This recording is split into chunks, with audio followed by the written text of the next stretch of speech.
देखिए, ये बात जो हम सब जानने जा रहे हैं ये जोसेफ मर्फी द्वारा लिखी गई पावर ऑफ सबकॉन्शियस माइंड उससे ली गई है। टॉपिक का नाम है दो मस्तिष्क।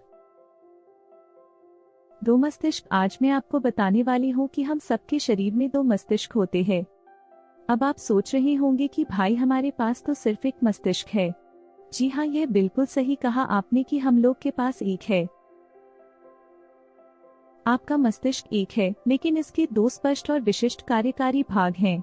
इन दोनों का कार्य विभाजन मस्तिष्क के सभी विद्यार्थियों को काफी अच्छी तरह मालूम है।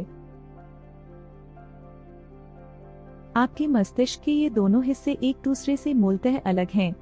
यानी कि हमारी मस्तिष्क तो एक ही है, बट इसके तो भाग है। इन दोनों भागों के अपनी अपनी विशिष्ट गुण और शक्तियां भी हैं, जो एक दूसरे से अलग हैं। अब जबकि हमारे पास दो मस्तिष्क है तो उनका नाम तो कुछ कुछ होगा। तो साथियों, मस्तिष्क के इन दोनों कार्यों में भेद करने के लिए कई नामों का प्रयोग किया जाता है,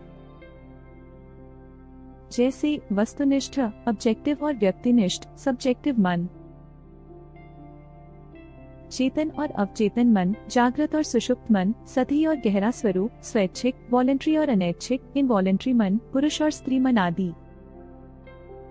नाम चाहे जो भी दिया जाए, इससे मस्तिष्क के मूल द्वैत का पता चलता है।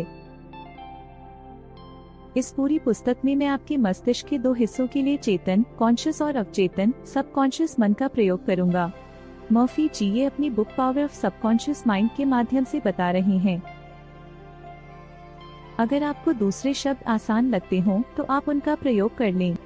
महत्वपूर्ण शुरुआती बात यह है कि मस्तिष्क की इस द्वैत प्रकृति को पहचान लिया जाए और स्वीकार कर लिया जाए।